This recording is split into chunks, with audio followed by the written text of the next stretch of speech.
siang tadi tidak menghentikan aksi demonstrasi penolakan BBM yang dilakukan oleh Aliansi Mahasiswa UIN Raden Fatah Palembang.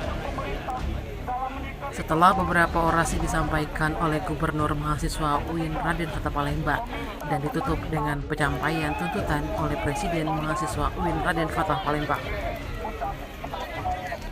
Terdapat 5 poin tuntutan yang disampaikan oleh Aliansi Mahasiswa UIN Raden Fatah Palembang pada unjuk rasa di depan gerbang gedung DPRD Provinsi Sumatera Selatan.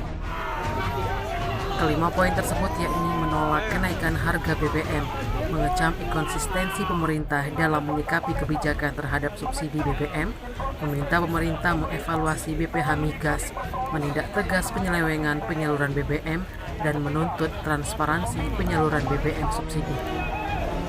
Tuntutan tersebut disampaikan di hadapan sejumlah anggota DPRD Provinsi Sumatera Selatan yang turun langsung mendengar aspirasi mahasiswa. Terlihat akibat guyuran hujan yang cukup deras, baik demonstran dan personel polisi yang memadati Jalan POM 9 Palembang kini membubarkan diri. Yoga, Presiden Mahasiswa UIN Raden Fatah Palembang menjelaskan, aksi unjuk rasa penolakan BBM adalah bentuk suara rakyat. Sementara itu menanggapi aksi unjuk rasa itu, Saiful Fadli, Wakil Ketua Komisi 4 DPRD Provinsi Sumatera Selatan, menjelaskan saat ini pihaknya menampung aspirasi mahasiswa. Nantinya pihaknya akan menampung dan menyampaikan aspirasi para mahasiswa itu. Saksi mahasiswa. Hari ini kami pimpinan Komisi 5 beserta anggota menerima aksi dari kawan-kawan dari UIN.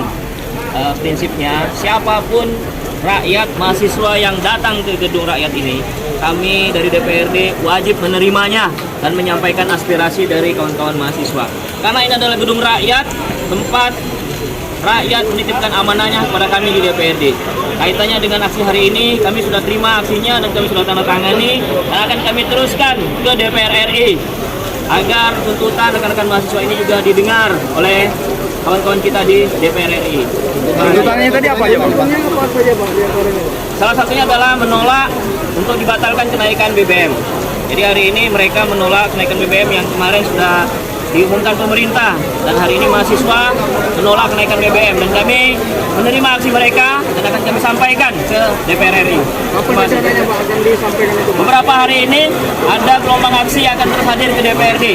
Jadi kita akan menerima setiap aksi yang datang dan setelah semuanya sudah berkumpul baru akan kita antarkan ke DPR RI. Pak, kalau dari kajian DPRD sendiri, Pak, dampak dari kenaikan itu seperti apa sih, Pak? Iya. Salah satu yang disampaikan kepada kami ya dari diskusi, dari pesan-pesan WhatsApp, bahkan dari telepon dari warga, bahwa yang kita takutkan dari kenaikan BBM ini adalah dampak terhadap kenaikan bahan-bahan pokok yang lainnya. Dan ini yang kita takutkan. Yang kedua juga inflasi, karena BBM ini naik hampir 31%. Ya, ini tanpa naik BBM, kenaikan harga bahan sudah 30%. Dengan adanya kenaikan BBM ini bisa sampai 50% akan kenaikan bahan-bahan pokok. Nah, jadi kita menampung setiap aspirasi yang datang ke sini. Sekali lagi kami hanya menerima dan keputusan ada di pemerintah pusat dan kawan-kawan di DPR RI. Terima kasih, kawan-kawan. Tim Liputan Sumsel Update TV melaporkan.